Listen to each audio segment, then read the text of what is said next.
Salut les amis et bienvenue. En fait, les amis, les Européens, comme vous pouvez le constater, sont aux abois.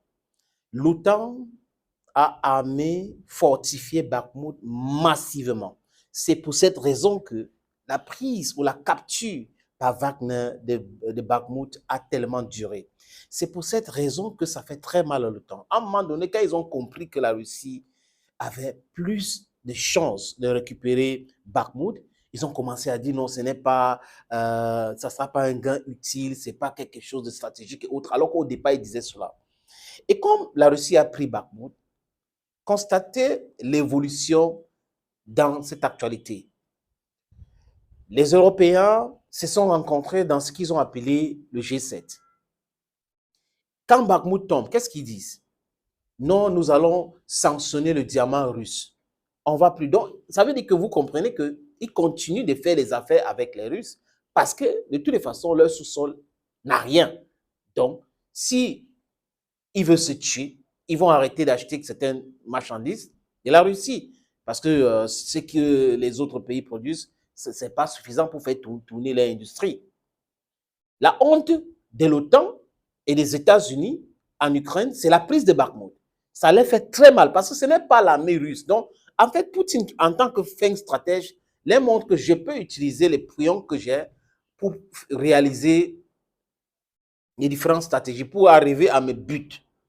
Et Wagner a été utilisé et Wagner a récupéré Bakhmut. Ça fait très mal. Ils refusent. Oui, c'est vrai, ils ont pris, ils n'ont pas pris. C'est bon et tout. Nous tous, nous savons aujourd'hui que c'est bon, ça y est. Et depuis longtemps, tous les spécialistes disaient qu'il fallait que Kiev sauve ses militaires présents à Bakhmut. Il fallait les retirer. Mais comme Kiev ne décide pas seul, parce que les amis, on vous présente la situation comme si c'est Zelensky qui a voulu, c'est l'état-major ukrainien qui a voulu. Non. Des stratèges qui ont des satellites en Londres, en Angleterre, à Washington, aux États-Unis, en Europe, les ont poussés à rester là-bas. Ils ont resté là-bas avec les missiles, les promesses, on a donné les armes et tout ça. La Russie a détruit beaucoup de dépôts de munitions en Ukraine. Et là, ils montent encore en escalade.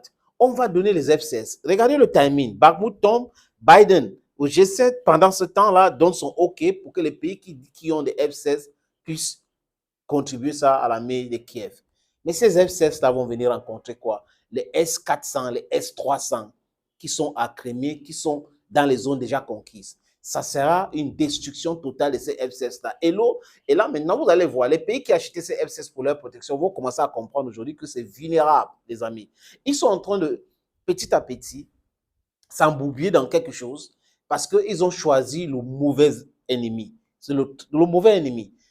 Vous pouvez vous balader avec les petits pays et tout. Aujourd'hui, on voit qu'il y a l'homme en face, il y a quelqu'un qui a du répondant et ça fait très mal. C'est l'Occident collectif qui est en train de chuter. L'Occident collectif qui est en larmes aujourd'hui avec tous les armes qu'ils ont, avec toutes les capacités militaires qu'ils ont. Ils n'ont pas pu sauver Bakhmut. Ils ne sont pas en train de sauver l'Ukraine.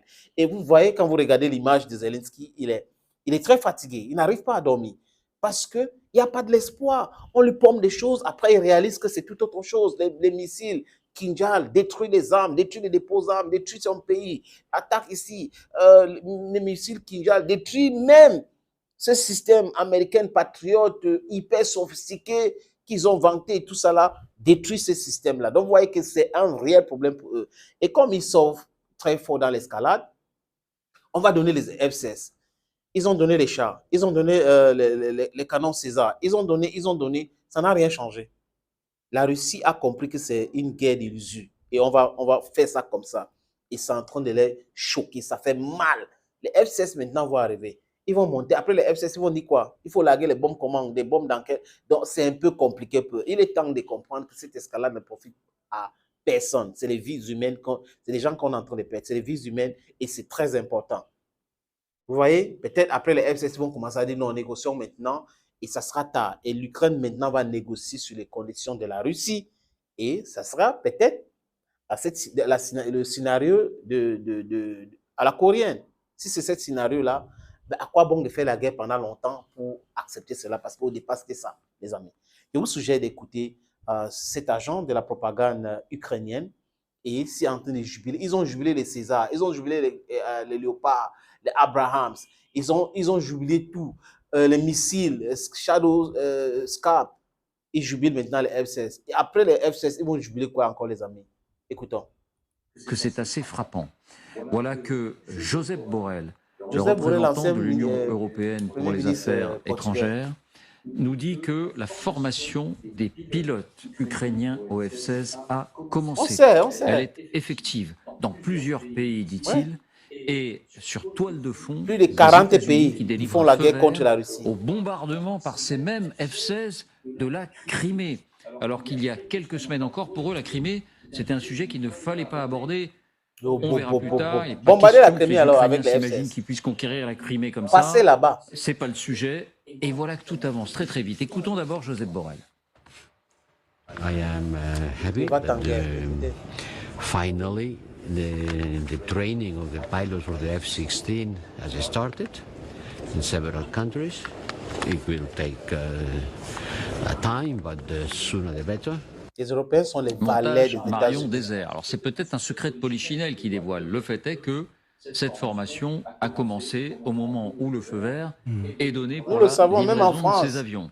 Et dans le même temps, il y a ce qu'on peut sans doute appeler une conversion américaine à l'idée que la Crimée est bel et bien récupérable par l'armée ukrainienne. Alors que jusqu'à présent, on avait bien compris que ça n'entrait pas dans l'agenda américain. Voyons de quoi il s'agit, les indispensables avec Quentin Berger. Vous allez écouter les amis, ça veut dire que les gars, ils n'ont pas la parole. La parole... Bonsoir Quentin. Bonsoir David. Voilà, bonsoir. Écoutons d'abord. Les mots ont leur poids, ont leur signification. Que disent précisément les Américains sur le sujet?